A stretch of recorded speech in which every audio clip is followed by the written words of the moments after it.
सांसारिक सुखों में रहते हुए मोक्ष प्राप्ति का एक सफल साधन, गुरु सियात सिद्ध योग।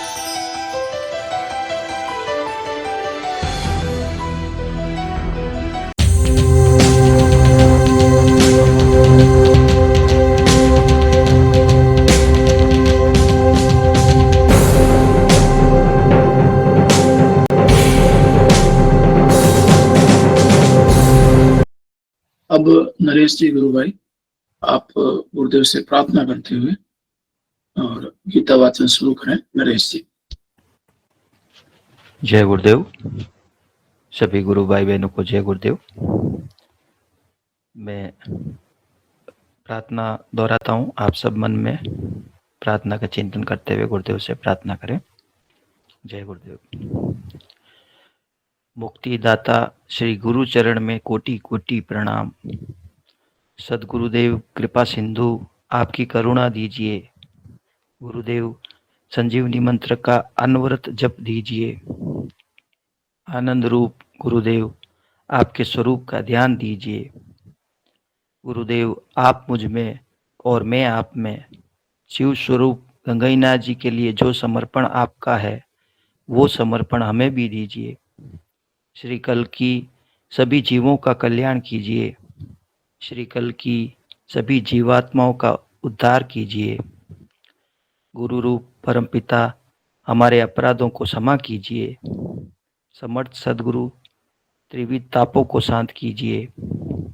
श्री गुरु इच्छा सर्वोपरि, गुरु आदेश का पालन हो। समर्थ सदगुरुदेव श्री रामलाल जी सियाग की जय जयकार हो। जय गुरुदेव।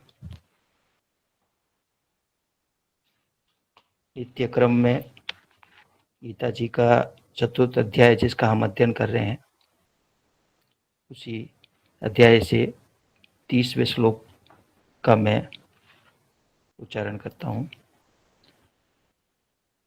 अपरे नियत हारा प्राणान प्राणेषु जुहवति सर्वे पीयते यज्ञ विद्यो यज्ञ पित कलमसा। अर्थात भगवान श्री कृष्ण ने अर्जुन से कहा, अन्य भक्त उचित आहार के नियमन द्वारा सभी प्रकार के प्राणों और उनकी क्रियाओं को एक मुख्य प्राण की अग्नि में आहुति के रूप में अर्पण करते हैं।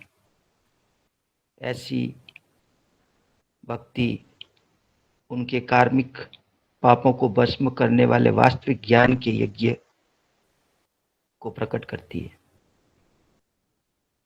तो भगवान श्री कृष्ण ने जैसा कि बताया कि अनेकों अनेक प्रकार से यज्ञ होते हैं, तो जो प्राणायाम है, प्राणायाम भी एक प्रकार का यज्ञ बताया गया है, जिसमें प्राण और अपान की गति को नियमित संयमित करते हुए जो प्राण रहित अवस्था, जो कुंभक अवस्था है, उसको प्राप्त किया जाता है। और ये हठ योग में और जो क्रिया योग होता है उसमें भी इस प्रकार की पद्धति के द्वारा प्राणों को नियंत्रित करते हुए मन को शांत करने का प्रयास होता है, और उसमें फिर आगे उसी रूप में जो अष्टांग योग का जो परिवर्तन है वो होता है।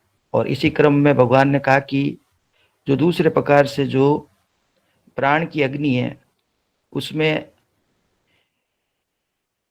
अन्न के द्वारा, आहार के द्वारा जो है नियमन किया जाता है।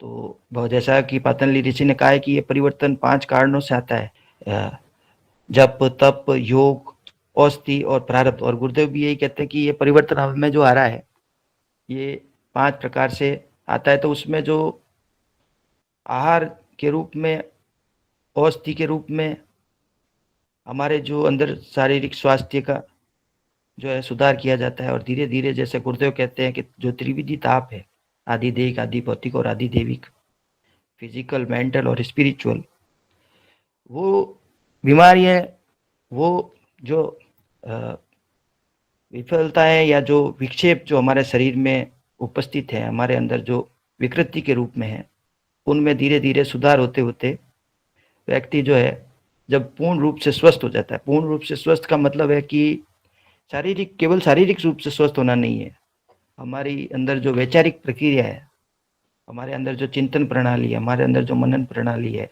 हमारी जो बौद्धिक और मानसिक क्षमताएं हैं, शारीरिक क्षमताएं, उन सब में जो है विकास होता है। और उसी क्रम में भगवान ने बताया कि उचित आहार के द्वारा जो है, आयुर्वेद ये मानता है कि जो भी भोजन हम करते हैं वो हमारे त्रिविधि तापों को नियंत्रित करता है। कफ, पित्त और वात के रूप में जो विकार हमारे अंदर उत्पन्न होते हैं उनका नियमन करता है आहार, यदि उचित रूप में लिया जाए। आहार यदि जो है एक प्रकार से मैं बताऊं कि आयुर्वेद जो जड़ी बूटियों की बात करता है और जो आहार की बात करता है, तो वो आहार को भी एक औषधि मानता है। तो आहार एक औषधि के रूप में कार्य करती है। यदि व्यक्ति को इस विज्ञान का ज्ञान हो तो इस प्रकार से भगवान श्री कृष्ण ने गीता में बताया कि यह भी एक प्रकार का यज्ञ होता है। और जो है इससे प्राण और अपान की गति को बल मिलता है और शरीर में स्वास्थ्य सुधार होता है। धीरे धीरे व्यक्ति जो है अपने पापों से, पाप अर्थात जो त्रिविधि ताप जो भगवान श्री कृष्ण ने बताए हैं, और जो गुरुदेव ने, भगवान श्री कृष्ण ने जो 3 तरह के जो गुण बताए हैं, तमोगुण, रजोगुण और सतोगुण, वही त्रिविधि ताप जो आदिदेहिक, आदिभौतिक और आदिदेविक है, और वही जो कफ, पित्त और वात के रूप में शारीरिक स्तर पर कार्य करते हैं। तो ये सारा क्रम एक ही है और हर व्यक्ति की आराधना का जो उद्देश्य तो एक ही है, लेकिन कहीं न कहीं प्रयासों में सबके भिन्नता है। सबके अंदर की जो अनुभूतियां हैं, सबका अंदर का जो विचार है, वो सब कहीं न कहीं भिन्न है। तो ये सहज वृत्ति के द्वारा जो योगी होता है, उसके प्रारब्ध के अनुसार उसका स्वतः ही आकर्षण उन वस्तुओं की ओर, उस ज्ञान की ओर जाता है जिस तरफ उसको सहजता अनुभव होती है। तो ये उस रूप में भी भगवान श्री कृष्ण ने बताया कि इस प्रकार से भी यज्ञ के द्वारा जो है व्यक्ति अपना आध्यात्मिक यात्रा में पूर्णता प्राप्त करता है। आगे, यज्ञ शिष्टा अमृत भुजो यान्ति ब्रह्म सनातनम नायम लोकोस्तज्ञस्य कुतोन्यः कुरु सतम। अर्थात इसमें से किसी भी यज्ञ के अवशिष्ट अमृत का उपभोग करके वे योगी अनंत ब्रह्म को प्राप्त होते हैं, परंतु ब्रह्म की यह अनुभूति वास्तविक आध्यात्मिक योग्यों को न करने वाले सामान्य सांसारिक लोगों को प्राप्त नहीं होती। एक गुरु श्रेष्ठ, वास्तविक यज्ञ के बिना अन्य कोई अच्छा लोक कैसे प्राप्त होगा?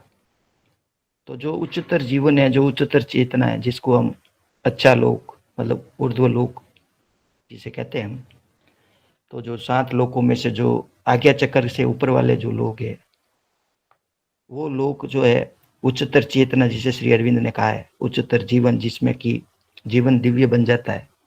तो वो जीते जी प्राप्त होने वाली जो बात टेरिस्टोरियल इमोर्टेलिटी के रूप में जो श्री अरविंद ने कही कि जीते जी मुक्ति प्राप्त कर लेना, तो गुरुदेव भी कहते हैं कि मरने के बाद मुक्ति नहीं होती, जीते जी मुक्ति होती है, तो ही वो मुक्ति अनंत रूप में प्राप्त होती है। तो ये कल्पना करना कि मरने के बाद में मुक्ति होगी और काल्पनिक रूप से जीवन को जीना, ये योग दर्शन नहीं सिखाता। भगवान श्री कृष्ण कहते हैं कि उचित प्रकार से यज्ञ करके ही जो है साधक ब्रह्म को जान पाता है, ब्रह्म की अनुभूति कर पाता है, और वास्तविक यज्ञ के बिना उच्चतर चेतना को प्रकट नहीं किया जा सकता। ये बात श्री अरविंद ने कही है, और ये की बात गीता में भगवान श्री कृष्ण ने कही, और अनेकों संतों ने जिन्होंने प्रत्यक्ष अनुभूति और साक्षात्कार किया, वो सब तो इसी सिद्धांत पर बात करते हैं, और यही बात गुरुदेव भी करते हैं, और हमारा सिद्ध योग भी इसी रूप में चलता है।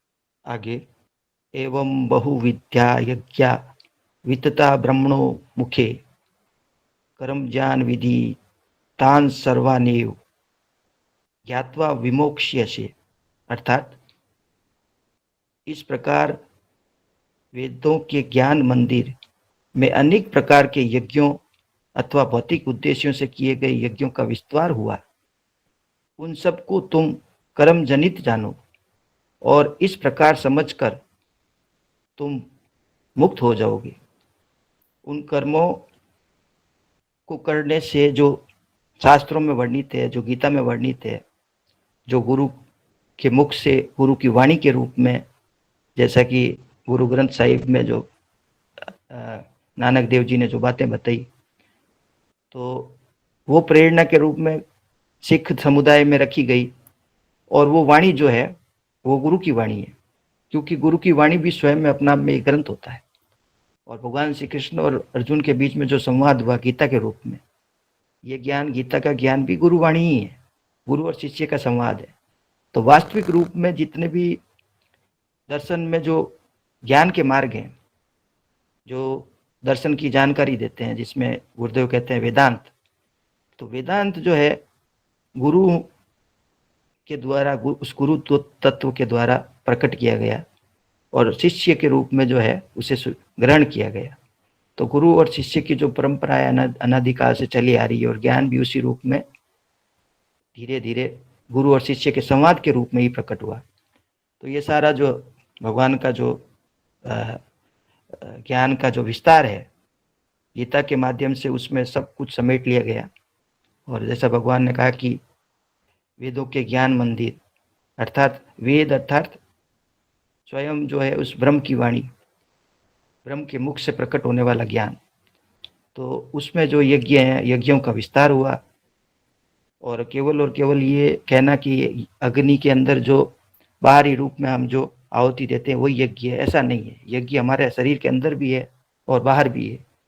तो जो कुछ ब्रह्मांड में है वो हमारे शरीर में, और जो हमारे शरीर में है वो सब ब्रह्मांड में। तो जो अंदर है वो बाहर है, और बाहर है सो अंदर है। यही बात गुरुदेव कहते हैं और यही गीता कहती है। तो इस प्रकार से जो कर्म के बिना मुक्ति संभव नहीं है, यही बात गीता बार बार कह रही है कि प्रयास करेंगे, अभ्यास करेंगे, तो धीरे धीरे क्रमिक विकास होते हुए आदमी अपने पूर्ण रूप में रूपांतरित हो जाएगा। जो वास्तविक उसका रूप है, आत्मभाव, आत्म तत्व, उसको वो समझ पाएगा। और बैठे बैठे केवल कल्पना करने से या केवल वेदांत पढ़ने से भी मुक्ति संभव नहीं है। तो योग और वेदांत यही पूर्ण दर्शन है, यही गुरुदेव कहते हैं और यही गीता भी कहती है। तो प्रयास करने से ही आराधना सफल होती है और गुरु कृपा संभव होती है। आगे, श्रेयान द्रव्य मयाद्यज्ञा ज्ञान यज्ञ परम तप सर्वम कर्माखिलम पार्थ ज्ञाने परिसमाप्यते। अर्थात हे परम तप अर्जुन, आध्यात्मिक ज्ञान यज्ञ किसी भी द्रव्यमय यज्ञ की अपेक्षा श्रेष्ठ है। समग्र कर्म ज्ञान में समाप्त हो जाता है। तो ज्ञान क्या है, यज्ञ क्या है? तो भगवान श्री कृष्ण ने बताया कि जो द्रव्यमय यज्ञ है, जो बाहरी रूप में हवन जो किया जाता है, अग्नि में घी डाला जाता है, आहुति दी जाती है और मंत्र उच्चारण किया जाता है, वो जो द्रव्यमय यज्ञ है उसकी अपेक्षा जो आध्यात्मिक यज्ञ है वो श्रेष्ठ है, जो हमारे अंदर होने वाला यज्ञ है। तो भगवान ने फिर से ये बात अर्जुन को बताई, क्योंकि आम आदमी जानता ही नहीं कि यज्ञ होता क्या है। तो कर्म करते हुए यज्ञ किया जाता है। जो हम अच्छे कर्म करते हैं वो भी एक यज्ञ के रूप में हमारी शुद्धि करते हैं। यज्ञ शुद्ध करता है, पवित्र करता है। तो वो इसी रूप में भगवान ने वापिस अर्जुन को बताया कि समग्र कर्म जो है ज्ञान में समाप्त हो जाता है। इसलिए कहा जाता है कि न ही ज्ञानेन सदृशम पवित्रम ही विद्यते। ज्ञान के समान पवित्र करने वाला कोई नहीं है। और गुरु जो है वास्तव में प्रकट सगुण ज्ञान है। गुरु तो ज्ञान की मूर्ति है। उनके रोम रोम से प्रकाश के रूप में ज्ञान शिष्य में प्रवेश करता है। तो अविद्या से अविद्या का साम्राज्य स्थापित होता है गुरु के ध्यान से। और ज्ञान जो है केवल पुस्तक में पढ़ने से वो ज्ञान नहीं है। ज्ञान को चरितार्थ करना पड़ता है, अनुभूत करना पड़ता है, प्रैक्टिकल उसको रियलाइज करना पड़ता है। जब वो ज्ञान पूर्ण रूप से क्रियान्वित होता है और फिर वो जो है अज्ञान को समाप्त कर देता है। तो इस प्रकार से ज्ञान में जो है सभी कर्म जो है समाहित हो जाते हैं। जैसे अग्नि के अंदर जो है सभी द्रव्य समाहित होने के बाद में भस्म हो जाते हैं, तो ये विखंडन कर्मों का हो जाता है। और उसी प्रकार से हमारे अंदर और बाहर जो यज्ञ के द्वारा हमें पवित्रता प्राप्त होती है। आगे, तद्विधि प्राणिपातेन परिप्रश्नेन सेव्या उपदेक्ष्यन्ति ते ज्ञानम ज्ञानी नस्त तत्वदर्शी न, अर्थात स्वयं को गुरु के प्रति समर्पित करके गुरु और अपनी आंतरिक अनुभूति से प्रश्न करके तथा गुरु की सेवा करके इसे समझो, ये तत्वदर्शी ज्ञानी संत तुम्हें वह ज्ञान प्रदान करेंगे। तो गुरु कृपा से ही तत्व दर्शन को समझा जाता है। आज हम जो कुछ भी समझ रहे हैं, गीता को सुन रहे हैं, तो हमें कुछ अनुभूति है इस जीवन में कि नाम जब क्या होता है, आनंद क्या होता है, ध्यान क्या होता है। अगर कोई व्यक्ति केवल किताब पढ़ के ये चीजें सोच ले कि ये ध्यान होता है, ये जब में ये अजपा होता है और ये इस तरह से प्रकाश दिखाई देता है, वैसे संभव नहीं है। ये हमारे गुरु की कृपा से, गुरु के प्रति हमारे समर्पण से, हमारी आंतरिक अनुभूति के आधार पे और गुरु की सेवा से जो है हमें ये समझ में आता है कि तत्व ज्ञान क्या होता है। तत्वदर्शी जो ज्ञानी है वो केवल गुरु के रूप में ही पूर्ण ईश्वर तत्व जो है वो हमारे सामने है, और हम जब उनके प्रति समर्पित होकर, अहंकार रहित होकर उनसे जो प्रश्न करते हैं तो वो हमें ज्ञान देते हैं कि तत्व दर्शन क्या है। हमें प्रत्येक जो आध्यात्मिक ज्ञान की हमें अनुभूति भी करवाते हैं और हमें मौखिक और आंतरिक दोनों रूपों से उस ज्ञान का पान करवाते हैं।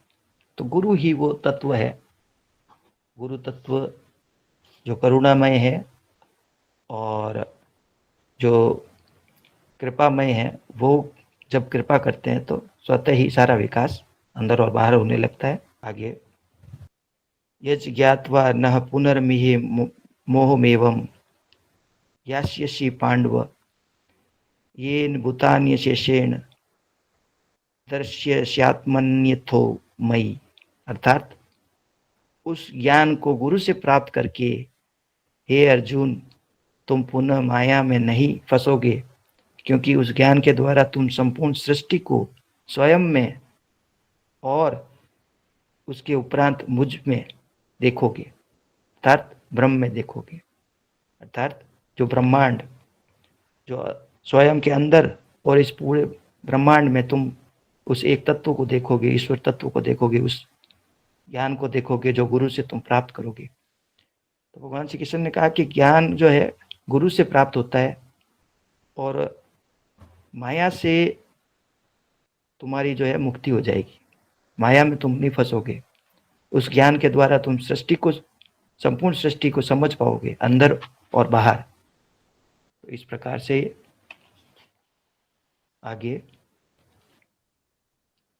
अपि चेदसि पापेभ्यः सर्वेभ्यः पापकृतमः सर्वं ज्ञानप्लवनेनैव व्रजिनं संतरिष्यसि, अर्थात भगवान श्री कृष्ण ने कहा यदि तुम पापियों में महापापी भी हो तो भी तुम एकमात्र ज्ञान रूपी नौका द्वारा पाप रूपी समुद्र से सुरक्षित पार हो जाओगी। तो पापी व्यक्ति कितना ही हो, वो चाहे अपने आप को कितने ही बड़े बड़े पाप करके उसमें लिप्त पाता है, लेकिन जब वो गुरु के समक्ष जाता है तो गुरु का रूप करुणामय होता है। गुरु शिष्य की कमियां नहीं देखता है, गुरु केवल उसकी खूबियां देखता है और ये देखता है कि इसका विकास कैसे करना है। गुरु के पास सब तरह के लोग आते हैं, गुरु कभी विभेद नहीं करता।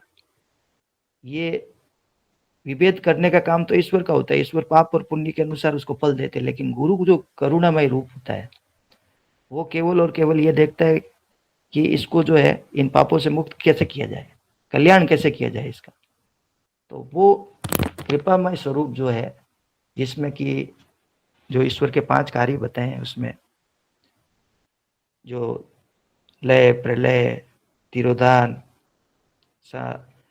और अनुग्रह, तो ये सारे जो 5 कार्य बताए हैं, उत्पत्ति, प्रलय, लय, तिरोधान और अनुग्रह, तो ये जो 5 कार्य हैं, इसमें जो अनुग्रह का कार्य है, अगर ईश्वर हम पे अनुग्रह नहीं करते तो हमारा कल्याण कभी हो ही नहीं सकता, मुक्ति मिल ही नहीं सकती। क्योंकि बाकी के 3 कार्य तो है, वो तो जन्म देना, जीवन को चलाना और मृत्यु को वापस प्राप्त हो जाना, ये क्रम चलता रहता है।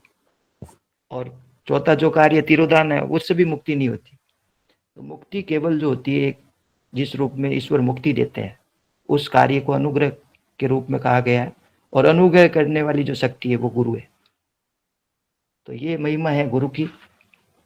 गुरु के बारे में क्या बोले हम, लेकिन आज के समय में जैसे रावण जो है छद्मावरण धारण करके सीता जी को हरण करके ले जाता है, उसी प्रकार से आज के समय में जो अनेक प्रकार के जो व्यक्ति हैं, बौद्धिक संपन्न कुशाग्र लोग जो हैं, इतने चतुर चालाक है कि वो स्वांग रच के गुरु बन जाके और अच्छे अच्छे उपदेश देके लोगों को जो है कभी भी पूर्ण सत्य की जानकारी कभी नहीं बताते। पूर्ण जो रहस्यमय ज्ञान वो कि गुरु कृपा बिना और गुरु क्या करता है, कैसे परिवर्तन होता है, ये बातें गीता पढ़ने से स्पष्ट होती है। इसलिए गीता पढ़ने के बाद में व्यक्ति के जो सारे संशय हैं उनका नाश हो जाता है और वास्तविक रूप में वो समझ पाता है कि वास्तव में गुरु क्या है, शिष्य क्या है।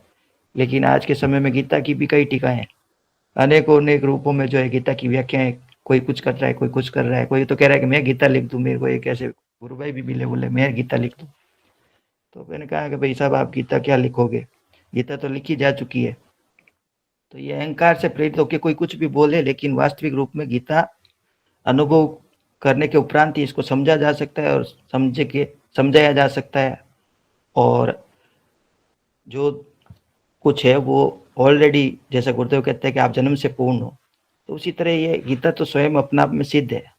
इसको कौन क्या समझाएगा और क्या समझाने की किसी की क्षमता है। तो ये सब ऑलरेडी भगवान ने दे रखा है। लेकिन संसार में जो है तमस, जो तामसिक वृत्तियां हैं, वो वृत्तियां अपना कार्य करती है और हम अपना कार्य करते हैं। हमें अपना कार्य करना है, हमें अज्ञान की ओर नहीं, हमें ज्ञान की ओर मुख रखना है, गुरु की ओर मुख रखना है। आगे, तथे धांसी समितो अग्नि भस्मसात कुरुते अर्जुन, यज्ञाग्नि सर्व कर्माणि भस्मसात कुरुते तथा। अर्थात हे अर्जुन, जैसे प्रज्वलित अग्नि ईंधन को राख में परिवर्तित कर देती है, वैसे ही ज्ञान अग्नि संपूर्ण कर्मों को भस्म कर देती है। भगवान श्री कृष्ण ने कहा कि अग्नि जो है, जैसे हम भोजन करते हैं तो हमारे अंदर जो जठरा अग्नि है, वो जठरा अग्नि भोजन को भस्म करके और उसमें जो काम की चीजें वो हमें दे देती है और बाकी बाहर डाल देती है। तो उसी तरह जो ये अग्नि है, ये जब प्रज्वलित होती है तो ये अग्नि जैसे ईंधन को राख बना देती है, लकड़ी को राख बना देती है, वैसे ही हमारे अंदर जो ज्ञान की अग्नि, जो जप के द्वारा, जो ध्यान के द्वारा प्रकट होने वाला आंतरिक ज्ञान है, वो ज्ञान जब प्रकट होता है तो वो हमारे संपूर्ण कर्मों को भस्म कर देता है, कर्ता भाव का नाश कर देता है। तो ये अनुभूतियां गुरुदेव समय समय पर साधक को करवाते रहते हैं और धीरे धीरे उसका जो है अहंकार और उसका जो आसक्ति के रूप में जो उसके अंदर अंधकार है वो समाप्त हो जाता है और पवित्र वो होता चला जाता है। आगे, नहीं ज्ञानेन सदृशम पवित्रमिहि विद्यते तत् स्वयं योग संसिद्ध कालेनात्मनि विन्दति। अर्थात निसंदेह इस जगत में ज्ञान के समान सुचिताकारी और कुछ नहीं है। वह भक्त जो योग में सफल है, समय के साथ स्वतः अपने अंदर में इसका बोध कर लेगा।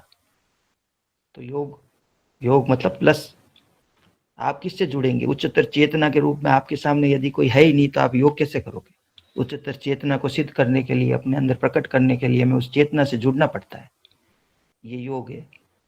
और भगवान श्री कृष्ण ने कहा कि ये योग जो है, इसमें ज्ञान के समान जो पवित्र करने वाला कुछ नहीं है। और वो भक्त जो योग में सफल है, वह स्वतः अपने अंदर बोध कर लेता है। बोध कर लेने का मतलब है जो अप्रत्यक्ष है उसको प्रत्यक्ष कर लेता है, जो छुपा हुआ है उसको प्रकट कर लेता है। तो इस प्रकार से योग के द्वारा अज्ञान का नाश होता है। आगे, श्रद्धावा लभते ज्ञानम तत्परम संयतेन्द्रियः ज्ञानम लब्धा पराम शांति मचिरेणाधिगच्छति। अर्थात वह श्रद्धावान पुरुष जो ईश्वर में लीन है, जो जितेंद्रिय है, वह ज्ञान प्राप्त करता है। ज्ञान प्राप्त करके वह शीघ्र ही परम शांति को प्राप्त करता है। तो श्रद्धावान व्यक्ति जब तक नहीं होता तो योगाभ्यास, कई लोग जैसे बुद्धि के स्तर पे जो बहुत ही ज्यादा कुशाग्र है, वो लोग जब गुरुदेव से जुड़ते हैं तो वो पहले कई तरह से प्रश्न चिन्ह खड़े करते हैं कि गुरुजी तो कहीं पागल तो नहीं बना रहे, क्योंकि उनमें श्रद्धा की कमी होती है। पर जैसे जैसे वो नाम जप करते हैं उनके हृदय की गांठें खुलने लगती है और उनमें जो है भावुकता बढ़ने लगती है और तर्क जो है नीचे चले जाते हैं, भाव बढ़ जाते हैं और उनको पता चलता है कि जो गुरुदेव ने कहा वो पूर्ण सत्य है। इस प्रकार से जो श्रद्धावान व्यक्ति है वो ईश्वर में लीन होता है। बौद्धिक प्रयास करने वाला बौद्धिक क्षमता से संपन्न व्यक्ति इस गुरुदेव की तरफ आसानी से नहीं झुकता है। वो कई तरह के प्रश्न लेके आता है और वो जब उसमें श्रद्धा की कमी होने के कारण वो ध्यान भी नहीं लगता उसका। लेकिन धीरे धीरे वो जो यदि ये सोचे कि वास्तव में अगर सच्चाई है तो मैं इसको जानूं और जानने के लिए प्रयास करता है और वो जब नाम जप और ध्यान करता है तो श्रद्धा भी उसके अंदर विकसित हो जाती है और श्रद्धा विकसित होते ही ये परिवर्तन उसमें अनुभव होने लगता है और वो जितेंद्रिय होने लगता है, इंद्रियों के प्रभाव से मुक्त होने लगता है। इंद्रियों के द्वारा जो आकर्षण, उससे वो आकर्षित नहीं होता, वो ज्ञान प्राप्त करता है और ज्ञान प्राप्त करने के बाद में शीघ्र जो परम शांति, जो आनंद की अनुभूति है उसे होने लगती है। आगे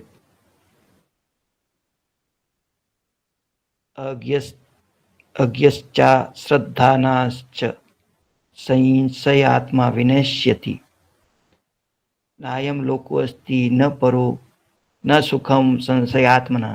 अर्थात भगवान श्री कृष्ण ने कहा कि अज्ञानी, श्रद्धा रहित और संशय युक्त मनुष्य का अंततः नाश हो जाता है।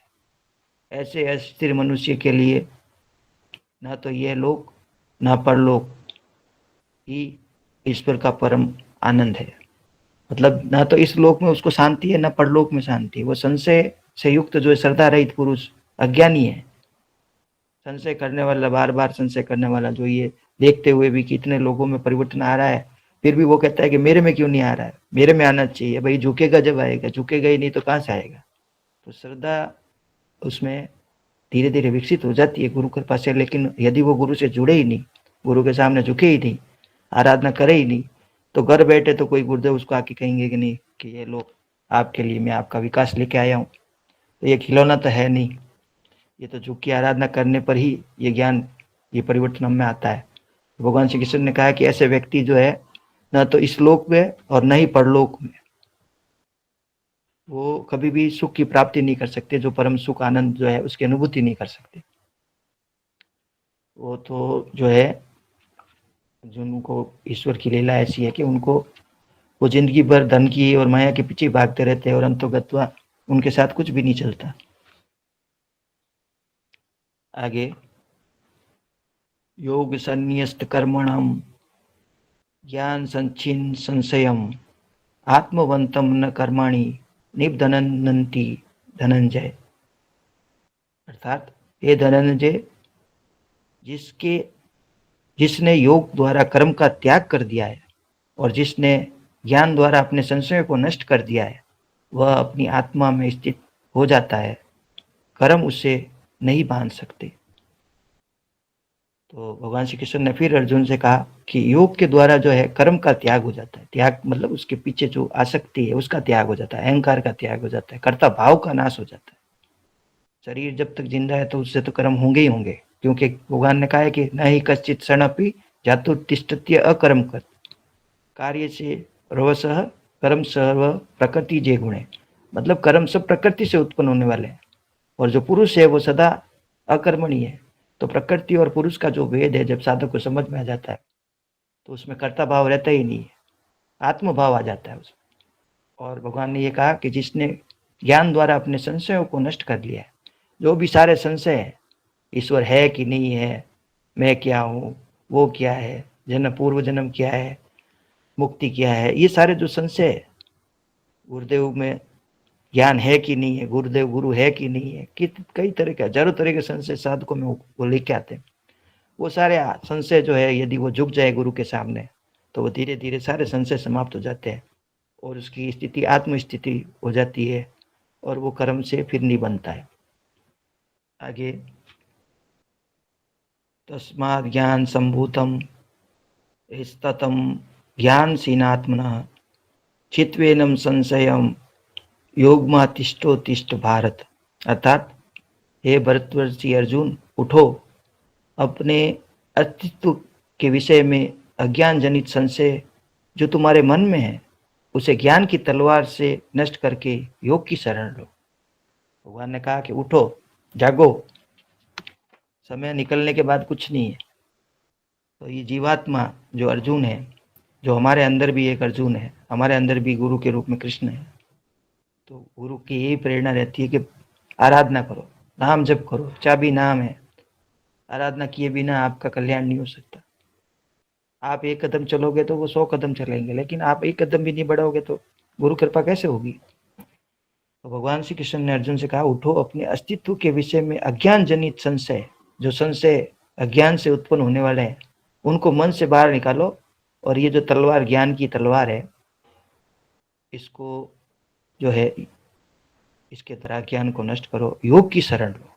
योग की शरण के बिना ज्ञान संभव नहीं है, अनुभूति संभव नहीं है, परिवर्तन संभव नहीं है। इसलिए योग की इतनी महिमा की गई है।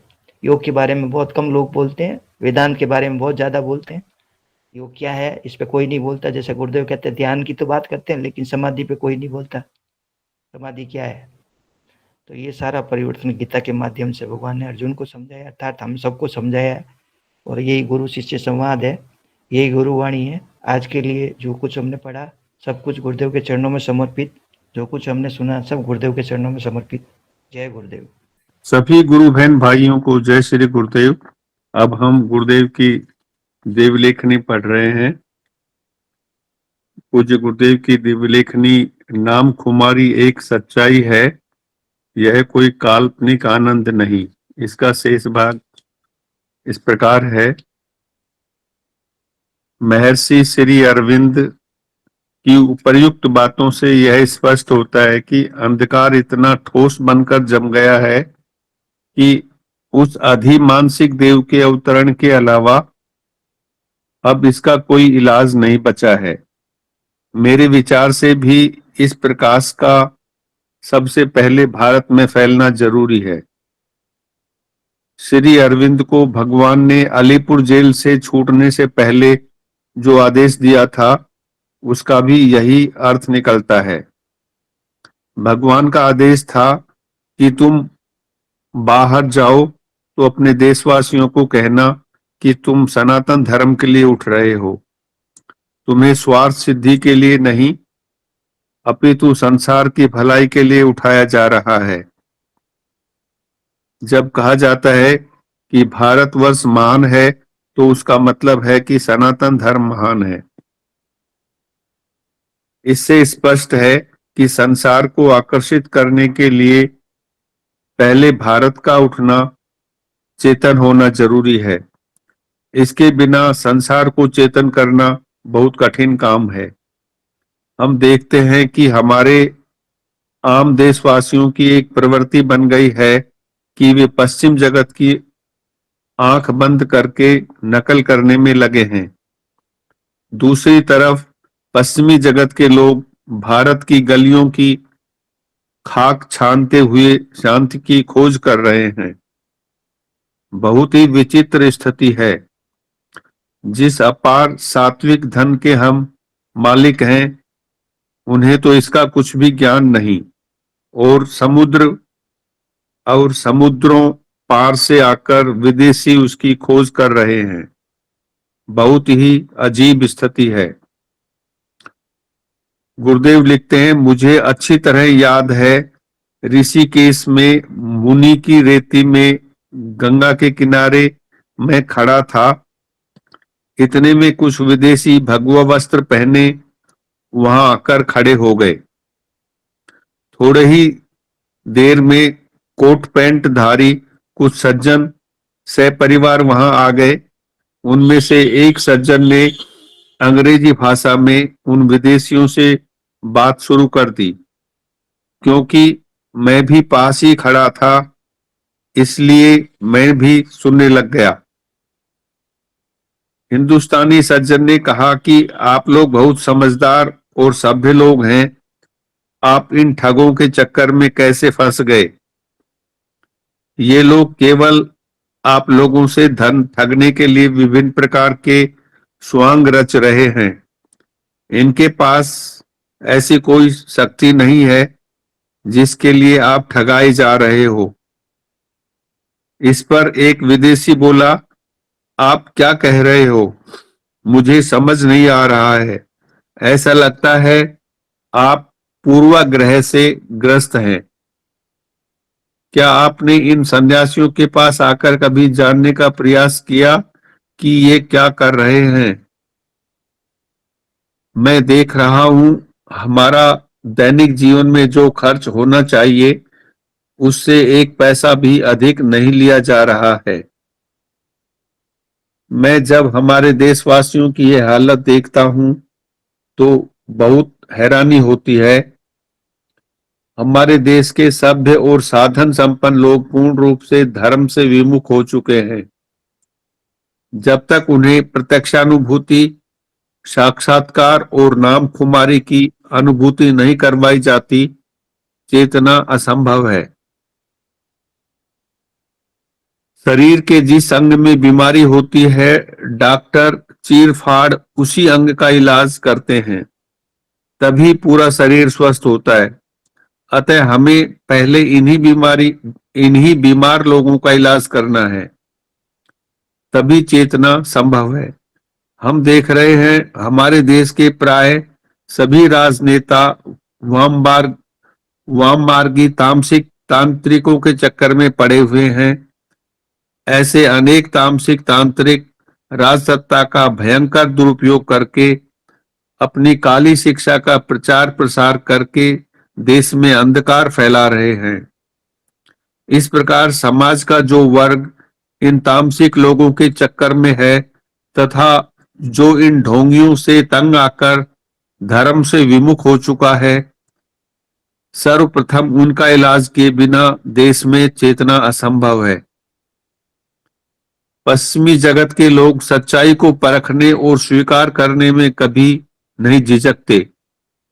सबसे कठिन काम तो पूर्वाग्रह से ग्रस्त तथाकथित सभ्य और संपन्न लोगों का इलाज करना है। इनका इलाज होने पर पूरा शरीर स्वस्थ हो जाएगा। सत्ताधारी और इन संपन्न और सभ्य लोगों की कोई अधिक संख्या नहीं है। गुरुदेव अंत में लिखते हैं, जब वह परम सत्ता सक्रिय रूप से संसार के सामने प्रकट होकर अपना कार्य शुरू कर देगी तो अंधकार के दूर होने में कोई देर नहीं लगेगी। मुझे स्पष्ट बता दिया गया है कि हर परिवर्तन का समय सुनिश्चित है। समय आने पर सारी परिस्थितियां अनुकूल होकर थोड़े प्रयास से सारे कार्य संपूर्ण हो जाएंगे। जय श्री गुरुदेव। ये लेख पूर्ण हुआ। सभी गुरु बहन भाइयों को जय श्री गुरुदेव। अब गुरु चर्चा कार्यक्रम को आगे बढ़ाते हुए गुरु बहन भाइयों से निवेदन है कि अपना हैंड रेज करते हुए गुरु चर्चा में भाग लें। भास्कर गुरु भाई स्टार्ट करो आप। जी जय श्री गुरुदेव। जैसे कल मैम से बात हो रहा था, पूर्णांक जी से बात हो रहा था तो इस विषय में, और मतलब वो कह रहा था कि सेशन में नहीं जुड़ पा रहे। मतलब वो एक वाकया हुआ था उनके साथ, मतलब शायद उनको कॉल से रिमूव कर दिया गया था। मतलब तो उनका जो कहना था कल, शायद मुझे लोग पसंद नहीं करते इसीलिए हो सकता है भास्कर। उन्होंने कहा कि मैंने इसीलिए मतलब जुड़ना बंद कर दिया मतलब सेशन में। तो मैंने कहा कि ऐसा कोई बात नहीं हो सकता, कभी कभी कॉल रिमूव हो जाता है। तो ये भी एक वाकया है। दूसरा तो क्या है कि जब से सेशन में रिमूव होता है, हम भी आज देखा है मतलब ये क्यों होता है। सॉफ्टवेयर का कोई इश्यू भी हो सकता है, लेकिन वो 24 के बाद ही जुड़ेंगे बोल रहा था। मतलब अभी तो गांव में है, मतलब गांव में, और कभी मतलब उनके जो बहुत रिश्तेदार है वो बहुत मतलब वो होता है जैसे मतलब घर में रहते हैं तो मतलब माहौल एकदम लोग चिल्लाते, छोटे छोटे बच्चे भी है, मतलब इस तरह की बात किया था। बाकी तो क्या है कि उनका आराधना भी ठीक चल रहा है, मंत्र जाप अच्छा हो रहा है बोल रहा था। बस मैंने ये कहा कि यही आपको ध्यान में रखना है। दूसरे दूसरी बात तो क्या है कि हम जितना भी चाहते, मतलब जितना भी चाहते गुरुदेव के सिवाय, मतलब जैसे कल गुरुदेव ही करवाते हैं हर चीज़, मतलब आप जितने भी प्रचार करो, आप जितना भी काम करो, गुरुदेव नहीं चाहेगा तो कुछ नहीं होगा। जैसे कल एक चीज़ में होता है यहाँ पर, तो एजुकेशनल इंस्टीट्यूट्स में, मतलब देखो वहाँ पर कल जो गया था, तो मतलब कल वक्त की कमी के चलते पूरा नहीं हो पाया, तो मतलब कल एक जो इंस्टीट्यूट में गया था बहुत बड़ा इंस्टीट्यूट है, तो वहाँ पर पूरा हिंदू देवी देवताओं का चित्र है, और वहाँ पे अ, अगरबत्ती जला रहा था, तो मैंने सोचा कि हाँ पूरा हिंदू ही है यहाँ पर। तो आखिर में पता चला कि इधर नहीं होगा, मतलब वो पहली बार ऐसा हुआ कि हम लोग ऐसा अनुमति नहीं दे सकते आपको, मतलब बार बार 2 बार गया था, 2 बार से ज़्यादा नहीं जाएंगे। उसके बाद प्रिंसिपल से, मतलब वो रिसेप्शनिस्ट से बात कर किया था, तो मुझे अचंभे में लग गया कि हाँ ये तो क्या गड़बड़ है। बाकी तो इंटीरियर जगह पर गया था जहाँ पर मुस्लिम समुदाय बहुत ज़्यादा है, वो लोग ही संजीवनी मंत्र से ही ध्यान करवा था, और उन लोगों को बहुत अच्छी अनुभूति भी महसूस हुआ। तो कहीं न कहीं ये मन में भी आया कि देखो गुरुदेव नहीं चाहेगा तो कुछ नहीं होगा, गुरुदेव चाहेगा तो ही होगा, मतलब गुरुदेव चाहेगा तो ही होगा। जैसे कल मुस्लिम जगहों पे प्रचार हुआ था, तो इतना लोगों को अनुभूति हुआ था, मतलब मेरे को बाद में घेर लिया, मतलब बच्चों ने, तो मतलब तो इसके बारे में पूछने लगे ये क्या चीज़ है, तो मैंने कहा कि आपको मंदिर मस्जिद जहाँ जाना है जाते रहे, आपको कोई नहीं रोकेगा, बस ये संजीवनी मंत्र को आपने जितना जप सकते हैं जपो, और गुरुदेव से प्रार्थना करो, ये सब बोल रहा था। मतलब ये कुछ धार्मिक वो नहीं है, मतलब क्योंकि वो बीपीएल जगह है, तो प्रिंसिपल मैम ने भी कहा ये बीपीएल है, भास्कर बताए आपको ये बहुत, मतलब ग्रामीण क्षेत्र में पड़ता है, तो उन्होंने कहा कि इन लोगों का कुछ नहीं होता, बाद में क्या होता है उन लोगों को वो, मतलब उन लोगों का जो पिताजी हो माताजी हो, अलग अलग बहुत तकलीफ जीवन होता है, तकलीफ में जीवन होता है। तो उन्होंने कहा 10th स्टैंडर्ड का था, मतलब बहुत पूछ रहा था। तो मतलब हर चीज़, क्योंकि 2 बच्चे को तो जो मुसलमान बच्चे हैं, तो बहुत बहुत अच्छा गहरा ध्यान लगा, क्योंकि मैं देख रहा था ना, तो हमने गहरा ध्यान लगा था बहुत, मतलब अजीब-अजीब से, मतलब लोगों को बहुत अच्छे-अच्छे ध्यान लगा, मतलब। तो ये गुरुदेव का कृपा है कि ये हो पा रहा है। बाकी तो बड़े-बड़े इंस्टीट्यूट में शायद गुरुदेव नहीं चाहते कि हो। वंध्या इंटरनेशनल स्कूल में भी ऐसा ही हुआ था। वहाँ पर लोग बहुत बोल रहा था कि आपको भास्कर आपको दोबारा आना पड़ेगा। मैंने कहा क्यों दोबारा आना पड़ेगा, मतलब आप लोग बोल दीजिए अगर करवाना है तो मतलब प्रिंसिपल से बोल दो, मतलब आप बार-बार हम लोग इतना दूर से आते हैं, मतलब वो तो शहर है, मतलब वो जानते हुए बावजूद भी वो लोग लंबा खींचता रहता है ये चीज़। तो गुरुदेव नहीं चाहते शायद ये हो, मतलब। तो गुरुदेव तो चाहते हैं कि शायद ग्रामीण क्षेत्रों में प्रचार हो गुरुदेव का, मतलब एकदम यही चाहते हैं कि मतलब ग्रामीण क्षेत्रों में ज़्यादा प्रचार हो, बस। गुरुदेव तो एक बार कहते भी है कि शायद, मतलब मैं अमीरों के लिए नहीं आया हूँ, मैं जो जो दुखी है, जो मतलब ऐसे, इसीलिए मतलब जो मतलब वेस्टर्न जगह पे हुआ है ना, जो शायद अफ्रीकन जगह पे बहुत प्रचार हुआ था एक जगह पे, तो वहाँ जगह पे गुरुदेव का शिष्य भी बहुत है, मतलब। तो चाहते हैं कि जहाँ पर आपको शोषण किया जाएगा, जहाँ पर आपको दबाया जाएगा, शायद गुरुदेव चाहते हैं कि वहाँ पर प्रचार हो। बाकी तो मतलब जहाँ पे, मतलब लोगों के हक को दबाया जाएगा, वहाँ पे प्रचार हो। बाकी तो मैं इंस्टीट्यूट में हूँ, ज़्यादा बोल भी नहीं पाऊंगा क्योंकि बाहर आ गया हूँ। जय श्री गुरुदेव, जय श्री जय गुरुदेव। जय श्री गुरुदेव। रतन जी, जय गुरुदेव गुरु भाई बोलिए। जय गुरुदेव सभी गुरु भाई बहनों को। अभी भास्कर भाई जो बात कह रहे थे, मेरा भी उसी क्रम में एक विचार है कि हमारे गुरुदेव की जो शक्ति को हम देखें ना, जैसे अपन निष्पक्ष आकलन करें कि भाई अपने हिंदू धर्म में जो भी भगवान के रूप रहे हैं, राम जी हैं, कृष्ण जी हैं, या हनुमान जी हैं, जो भी हैं, और क्रिश्चियन के हैं, मोमडन के हैं, बौद्ध के हैं, लेकिन इतनी व्यापकता, मतलब हर जगह ओमनी वाली बात जो है, ओमनी प्रेजेंट, कि हर जगह हर स्थान पे हर धर्म में यदि किसी को माना जा रहा है आज के टाइम में, इस कलयुग में, तो हमारे गुरु भगवान ही हैं। देखो स्थान की कोई लिमिटेशन नहीं है गुरु भगवान पे, इंडिया में भी हैं और बहुत सारे देशों में, चाहे संख्या बल अभी कम है, कलयुग के युग गुण धर्म के कारण अभी धीरे धीरे विस्तार होगा, लेकिन वर्ल्ड लेवल पे अगर कोई माना जा रहा है तो हमारे गुरुदेव हैं। हो सकता है संख्या बल में कोई और नकली गुरु भी हो रहा हो, लेकिन वो केवल संख्या बल मिलेगा, स्थान की व्यापकता नहीं मिलेगी। इतना वो पूरे पृथ्वी पे उसका वो विस्तार नहीं मिलेगा। हमारे गुरु भगवान का, चाहे जापान हो, चाहे अमेरिका हो, चाहे इंग्लैंड हो, चाहे स्पेन हो, चाहे पुर्तगाल हो, हर जगह गुरु हमारे गुरु भाई हैं। चाहे थाईलैंड, कुछ भी, मतलब बहुत सारे देश, ऑस्ट्रेलिया वगैरह सब। तो इससे पता चलता है कि ये कितनी व्यापक शक्ति है, अगर हम बौद्धिक रूप से मैं आकलन कर रहा हूँ एक वकालत के हिसाब से। और दूसरा हम देखें कि लोगों का जुड़ाव, तो लोगों का जुड़ाव चाहे मुस्लिम हो वो भी गुरुदेव से जुड़ जाते हैं, जबकि हमारे अंदर निश्चित रूप से सांप्रदायिकता होती है, अपने धर्म के प्रति श्रेष्ठता का भाव होता है, हिंदुओं में भी होता है और लोगों में ज्यादा होता है। तो हम चाहते हैं कि बस हम हिंदू देव देवताओं को पूजें, ईसाई चाहते हैं क्रिश्चियन कोई हो, ईसा मसीह यीशु इनका ही हो, मोमडन चाहते हैं उनका ही हो, और अपने अपने दायरे में बहुत कट्टरता के साथ बंधे हुए भी हैं। लेकिन हमारे गुरुदेव उन बंधनों को भी तोड़ देते हैं इनकी साधना, कि मोमडन भी जुड़ रहे हैं, क्रिश्चियन भी जुड़ रहे हैं, बौद्ध भी जुड़ रहे हैं, और सबको एक जैसी अनुभूति है। चाहे कोई दक्षिण अफ्रीका, कोलंबिया, वो जो अलग ही तरह की भाषा बोलते हैं, उनको भी गुरुदेव की अनुभूतियां होती हैं, उनको भी बहुत सारे अनुभव हुए हैं। तो इससे ये तो क्लियर कट है, अगर कोई आदमी बौद्धिक रूप से सोचे कि ये ही एक ऐसी शक्ति है जो वास्तव में पूरे विश्व को जोड़ सकती है, और धीरे धीरे समय आने पे ये स्थापित होगी और बच्चा बच्चा मानेगा। बाकी अपने अपने कर्म हैं, अपने अपने भाग्य हैं कि वो कितना ले पाएगा, कितना जुड़ पाएगा, लेकिन ये सर्वव्यापक और सब जगह उपलब्ध और सब लोगों को जोड़ने वाली शक्ति है। मैं अपने ही धर्म से बात करता हूँ, हनुमान जी मुझे जोड़ सकता है, लाखों लोगों को जोड़ सकता है, करोड़ों लोगों को जोड़ रखा है, लेकिन सबको नहीं जोड़ सकते, सारे स्थानों को नहीं जोड़ सकते। हमारे ही धर्म में बात करें, राम जी उत्तर भारत में, दक्षिण भारत में, और कुछ एक दो देशों में करेंगे, लेकिन हमारे गुरु भगवान इतनी व्यापक शक्तियों के साथ आए हैं कि उनको सबको ही स्वीकार कर रहे हैं। और जैसे जैसे समय बीतेगा निश्चित रूप से उनकी स्वीकार्यता और उनके अनुयायी, मतलब मैं कह रहा हूँ कि पूरे विश्व के हिसाब से सोचें तो गली गली में, मोहल्ले मोहल्ले में हो जाएंगे।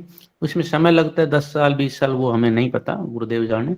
तो निश्चित रूप से हमारे गुरुदेव ही कल की हैं, ये अपने आप में बहुत बड़े प्रमाण हैं। और इन जब चीज़ों को देखते हैं तो हमको बहुत ही आनंद की अनुभूति होती है कि हम देखो कितने भाग्यशाली हैं कि गुरुदेव ने पता नहीं कौन से जन्मों से हमको जोड़ रखा है। वही तो गुरु कृपा ही है। पुण्य तो हम कह लेते हैं, पुण्य नहीं, गुरुदेव के ही आशीर्वाद से हम सब जुड़े हुए हैं। और हम कितनी आज के इस दौड़ते भागते पापाचार, भ्रष्टाचार और आध्यात्मिक क्षेत्र में फैल रहे दुनिया भर के ढोंग पाखंड, उस जाल जंजाल में हमको गुरुदेव के श्री चरण मिले, ये हमारे लिए बहुत ही बहुत भाग्य की बात। ये हमारे कोई बहुत ही अच्छे कर्म थे और गुरुदेव की केवल कृपा दृष्टि से ही ये सब संभव हो पाता है। तो वास्तव में हम आनंदित हो जाते हैं। कई बार हमको कोई चीज मिल जाती है, जैसे कोई नौकरी नहीं मिली तो उसको पूछो कि नौकरी कितनी महत्वपूर्ण होती है। किसी को बच्चा नहीं हुआ तो उससे पूछो बच्चा मिल जाए तो कितना महत्वपूर्ण है। लेकिन जिनको मिल गया वो उसको नॉर्मल समझने लग जाते हैं। तो हम गुरुदेव को नॉर्मल समझने लग जाते हैं, अरे गुरुदेव तो देखो, हम उसके परिवार में, हमको गुरुदेव ने अपना रखा है और हमारा निश्चित रूप से करोड़ों जन्मों के पाप खत्म हो रहे हैं।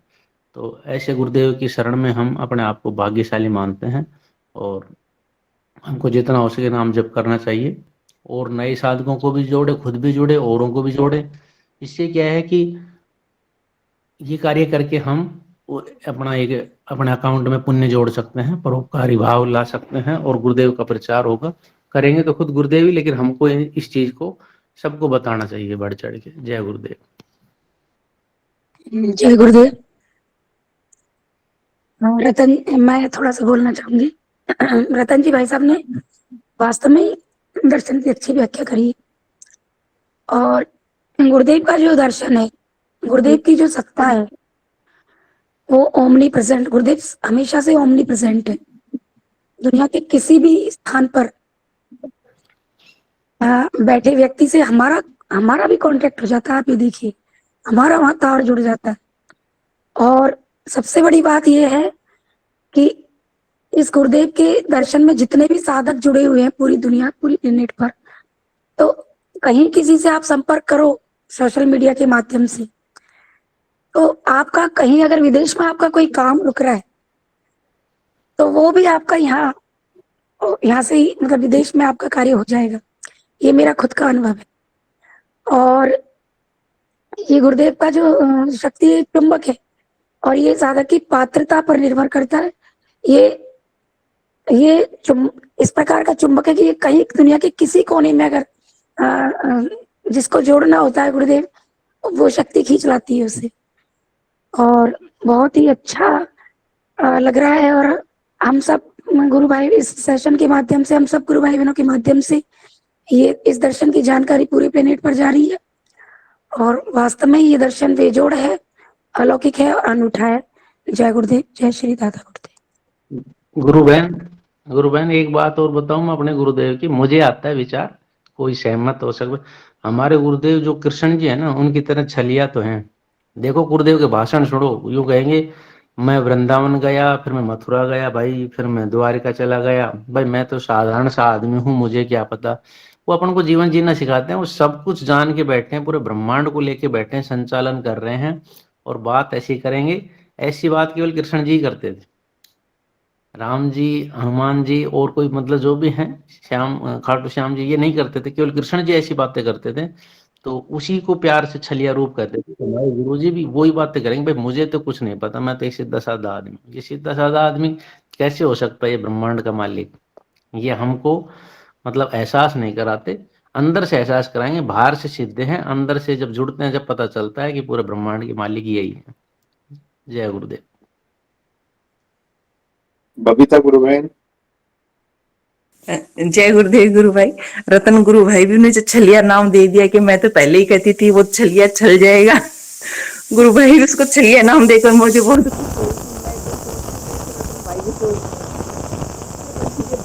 छलिया है, मीठी चीज देके एक बार और फिर हमें वापस पटक देते हैं और फिर कहते हैं मैं कुछ करने वाला ही नहीं, मैं तो माइक हूँ, करने कराने वाले तो दादा गुरुदेव है। कितनी छलिया की बात करते हैं, हर स्पीच में देखती हूँ, हर बात सोचती हूँ कैसे साधारण बन करके और फिर लोगों को गुमराह कर रहे हैं कि मैं हूँ ही नहीं। किसी को कहते हैं मैं चश्मा पहन रखा हूँ तो ये मतलब दुनिया को बेवकूफ बनाने के लिए पहन रखा हूँ, और किसी को कहते हैं कि रेगिस्तान में उधर मिट्टी है उसके कारण रेटिनम गया इसलिए वो खराब होने की वजह से मैं चश्मा पहन रखा हूँ। कैसे चलते हैं गुरुदेव, लगता ही नहीं है कि कल के अवतार के रूप में साधारण एक बात कहते कहते, एक अच्छी बात कहते कहते एक साधारण बात करके गुमराह कर देते हैं। ये छलिया ही तो है, मैं तो इसे शुरू से छलिया कहते ही छल जाएगा अपन को। जय श्री गुरुदेव गुरु भाई। गुरु भाई एक अनुभूति समझिए आप इसको। एक बार मुझे एक वीडियो, यूट्यूब पर एक वीडियो था, काफी समय पहले की बात है, लगभग 2.5-3 साल हो गए उस बात को। तो यूट्यूब पर एक वीडियो मेरे आंखों के आगे आया, उसमें गुरुदेव विदेश में थे और काफी अच्छी एज में थे गुरुदेव, मतलब इतने बूढ़े नहीं थे। तो उसमें क्या है कि विदेशी लोगों के साथ थे, उनमें कुछ हमारे भारतीय भी थे। तो गुरुदेव का आदर सत्कार जब कर रहे थे वो लोग उस वीडियो में, तो उन्होंने गुरुदेव के लिए तरबूज लाए, वो कटा हुआ, और तरबूज को उन्होंने गुरुदेव को कहा कि देखिए गुरुदेव, ये ना नो सीड्स, इसके अंदर बीज नहीं है, ये बिना बीज का तरबूज है।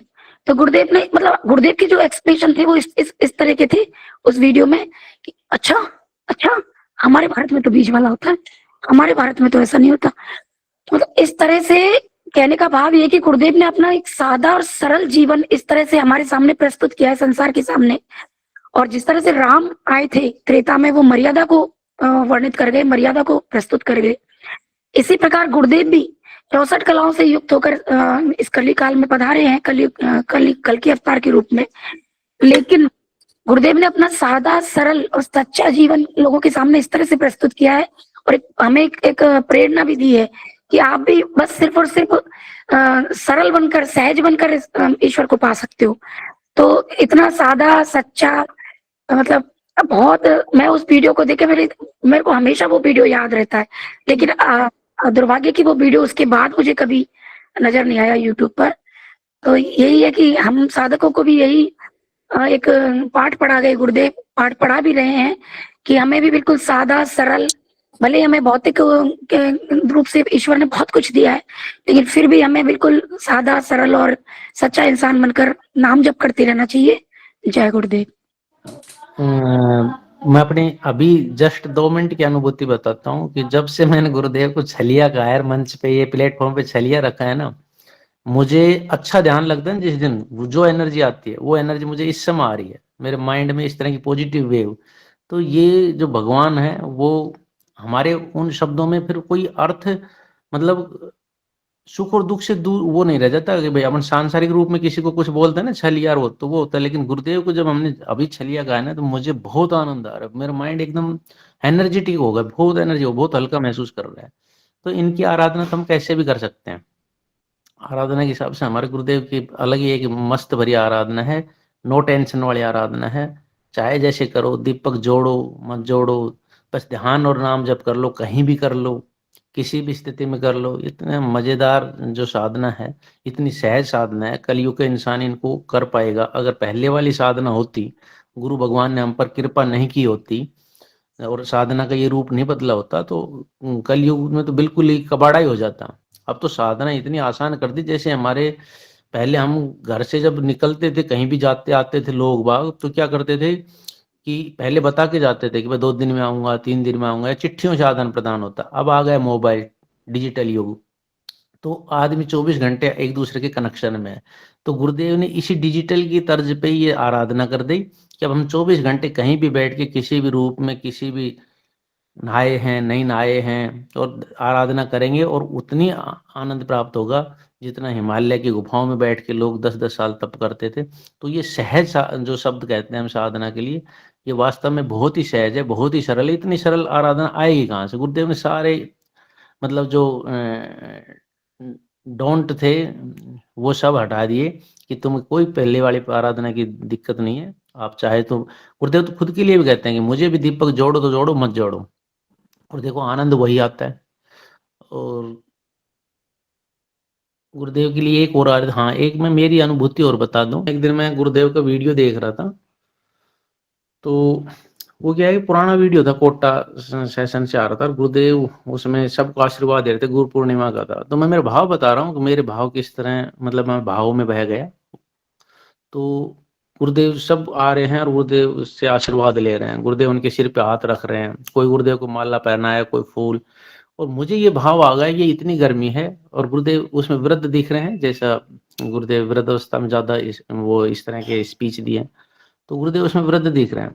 और उस वीडियो को मैं देखता रहा 15 मिनट तक, तो फिर मुझे एकदम से अश्रु आ गए। और अश्रु भी कैसे आए, वो मतलब इस तरह आए, ये सोच के कि गुरुदेव वृद्ध हो गए हैं, और ये जो शिष्य हैं इनको ये ध्यान नहीं है कि भाई गुरुदेव वृद्ध आदमी हैं और थक गए होंगे, गर्मी है, इनको तो अपने आशीर्वाद की पड़ी है, बस इन पे हमारे ऊपर हाथ रख दे गुरुदेव हाथ। और मैं गुरुदेव को, उसको मतलब, हालांकि वो तीनों मतलब पूरे ब्रह्मांड के मालिक हैं, लेकिन मुझे ये भाव आया कि गुरुदेव बेचारे परेशान हो गए होंगे, और ये बैठे बैठे लोगों को क्यों नहीं आ रहा कि भाई हमारे तो बस हाथ ही खड़ा कर दो, तथास्तु कह दो। और अब मुझे गुरुदेव को देख देख के रोना आ रहा है, गुरुदेव परेशान हो गए होंगे, गुरुदेव बड़े शारीरिक रूप से दुखी हो रहे होंगे। ऐसा भाव आके मुझे आंसू आने लगे, और फिर मैं बड़े आनंद आया मुझे, और सो गया। ठीक है गुरु भाई, गुरु बहन ने हाथ खड़ा किया है, उनका किस तरह है? मीना गुरु बहन, जय गुरुदेव। मीना की गुरु बहन। जय गुरुदेव भाई साहब, सबको जय गुरुदेव। ये भाई साहब ने जब ये वाली बात छेड़ी तो मुझे भी एक अनुभूति याद आ गई, जो मैं आप सबके सामने, आप सबके साथ में शेयर करना चाहते हूँ। एक बार है ना, गुरु पूर्णिमा का उत्सव था आश्रम में। तो हुआ क्या है कि गुरुदेव मंच पर आसीन थे, और सबको मतलब ध्यान करने के लिए बोल दिया गया था। गुरुदेव ने बोला कि भाई अब सब जने ध्यान करो। उस दौरान ही क्या हुआ कि मैंने कहा कि गुरुदेव है ना मुझसे इतनी दूर बैठे हैं, मुझे तो आराम से अच्छे से दर्शन भी नहीं हो पा रहे हैं। ऐसा मेरा मन में विचार आया। तभी ना गुरुदेव ने मुझे कहा कि भाई आप ध्यान करो, नाम जप करो। ठीक है, तो जैसे ही नाम जप और ध्यान करना शुरू हुआ, तो आगे की जो स्थिति साक्षात गुरुदेव जो थे वो मंच के साथ ही आगे बढ़ते बढ़ते बढ़ते बिल्कुल मेरे नजदीक आ गए, और जो आसपास के जो लोग थे वो मुझे कोई कुछ भी दिखाई नहीं दिया, बस मैं हूँ और गुरुदेव है। और मैं इतनी भाव विह्वल हो गई थी कि मैं क्या बताऊं, ना तो मेरे मुंह से कोई शब्द निकले, ना मुझे हंसी आए, ना मुझे रोना आए, बस मैं अपलक गुरुदेव के दर्शन किए जा रही और हाथ जोड़ के उनके चरणों में बैठी थी। मतलब कि मैं क्या बताऊं आपको उस अनुभूति के बारे में, कि जब भी कब मुझे ये याद आता है ना, तो मैं एकदम से ऐसे मेरा रोम रोम पुलकित हो जाता है। सबको जय गुरुदेव। मैं इससे आगे बोल नहीं पाऊं। जय गुरुदेव। जय गुरुदेव। गुरु बहन जय गुरुदेव। अभी यही बात जो है रतन जी यही तो बता रहे हैं कि गुरुदेव हमारे ओमनी प्रेजेंट हैं। जो भी जहां भी बैठा है, जो भी गुरुदेव को याद कर लेता है, तुरंत सच्चे दिल से जो भी करता है, गुरुदेव बिल्कुल अपनी उपस्थिति दिखा देते हैं। बहुत ही सुंदर अनुभूति गुरु बहन आपकी, आनंद जी आए जी सुन करके। जी जी गुरु भाई। और भी कोई गुरु बहन भाई बोलना चाहे सेशन के समय को देखते हुए, संक्षिप्त में अपनी बात रखना चाहे रख सकते हैं, अन्यथा हम पीके सिंह जी गुरु भाई को इनवाइट करेंगे गुरु वंदना के लिए। जय गुरुदेव। जय गुरुदेव आप सभी को। जय दादा गुरुदेव। जय श्री कल्की भगवान। आपकी सदा ही जय जयकार हो। आपकी सदा ही जय जयकार हो। आपकी सदा ही जय जयकार हो जब तक ये दुनिया रहे।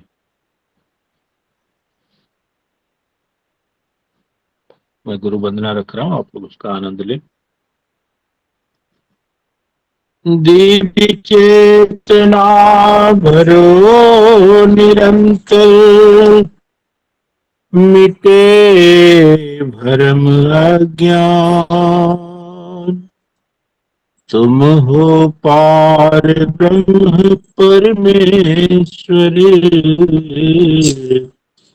मैं बालक नादान। श्री चरणों में शीश समर्पित, तुमको दंड प्रणाम। भक्त जनों के संकट हरिए, दया करो भगवान। भक्त जनों के संकट हरिए, दया करो भगवान। दया करो भगवान। जहाँ गुरु की छवि विराजे, गुरु वंदन जो करता है। जहाँ गुरु की छवि विराजे, गुरु वंदन जो करता है। वहाँ गुरु का नित्य समागम, कली प्रवेश नहीं करता है। वहाँ गुरु का नित्य समागम, कली प्रवेश नहीं करता है। नित्य आनंदित रहे मगन सब, गुरु विघ्न दुख हरता है। नित्य आनंदित रहे मगन सब, गुरु विघ्न दुख हरता है। देव पितर आशीष लुटावे, जो नियमित जप करता है। देव पितर आशीष लुटावे, जो नियमित जप करता है। गुरु नाम की अलख जगावे, नित्य अभीष्ट धरता है। भूत प्रेत ग्रह नखत डाहे, भूत प्रेत ग्रह नखत न डाहे, काल नहीं छल करता है। अष्ट सिद्धि नौ निधि सुख पावे, जो नित्य अर्चन करता है। अष्ट सिद्धि नौ निधि सुख पावे, जो नित्य अर्चन करता है। धन वैभव यश मान प्रतिष्ठा, धन वैभव यश मान प्रतिष्ठा, गुरु सुख से घर भरता है। धन वैभव यश मान प्रतिष्ठा, गुरु सुख से घर भरता है। शीश भेंट कर करे समर्पण, बचन पालना करता है। शीश भेंट कर करे समर्पण, बचन पालना करता है। परम लक्ष्य को नित्य अग्रसर, परम लक्ष्य को नित्य अग्रसर, गुरु चिंतन जो करता है। परम लक्ष्य को नित्य अग्रसर, गुरु चिंतन जो करता है। गुरु चिंतन जो करता है। जय गुरुदेव आप सभी को। जो आपने सुना, जो हमने सुनाया, जो भी आपने इस मंच पर सुना, सब गुरुदेव के श्री चरणों में सादर समर्पित है। प्रेम से बोलिए कल की भगवान की सदा ही जय जयकार। गुरु भाई संक्षिप्त में, पीके सिंह जी गुरु भाई संक्षिप्त में बताए, ये पूरा खजाना कौन लिखता है आपके लिए, और सबकी टोन जो है, सबकी टोन भी कौन बताता है, प्लीज बताए, है ना। सर कुछ तो मेरे अपने भाव हैं, कुछ मेरे शब्द हैं, और एक हमारे बनारस में श्रीवास्तव जी हैं, वो वकालत भी करते हैं, हमारी लाइन की ही है, तो तालमेल हमारी उनसे बहुत अच्छी खासी है, और जो ये शब्द है उनके हैं, और धुन तर्ज वगैरह वो सारा कुछ हम बनाते। बहुत सुंदर। कभी समझ में नहीं आता है तो उनसे समझते हैं कि इसको किस लय ताल पे गाया जाए, तो सुझाव देते हैं, लेकिन वो कहते हैं कि आप मुझसे ज्यादा समझदार हैं, आप मुझसे मत पूछा करें, मुझे शर्मिंदा न करें। बस ऐसे ही गुरुदेव की असीम कृपा फिर बनी रहे, हम और हमें आनंद मिलता रहे। जय श्री गुरुदेव। सच में मैं उनका आभारी हूँ। सब तो उनके हैं, और आए दिन कुछ न कुछ वो लिख करके भेजते रहते हैं, 2-2 4-4 भजन, तो खजाना पड़ा है, हजारों भजन है, एक दो नहीं है। जय गुरुदेव आप सभी। जय गुरुदेव। गुरुदेव की दिव्य चेतना सभी में सिद्ध हो, जगत व्यापी हो, जगत के कल्याण के लिए हो।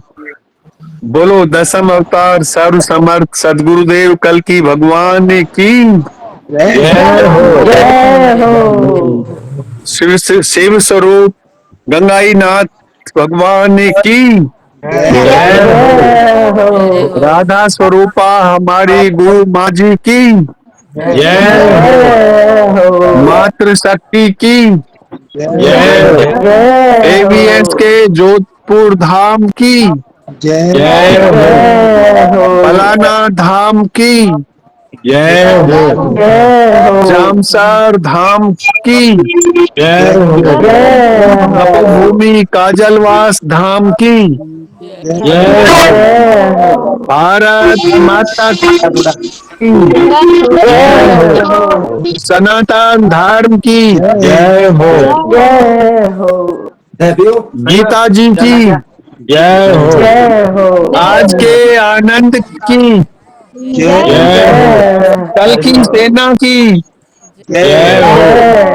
हर हर गुरुदेव घर घर घर घर गुरुदेव हर हर हर कल की घर घर कल घर की घर गल जय गुरुदेव सभी को, आप जय सभी का दादा भला गुरुदेव। हो। ट्विटर पे पोस्ट आई हुई है, सबसे रिक्वेस्ट है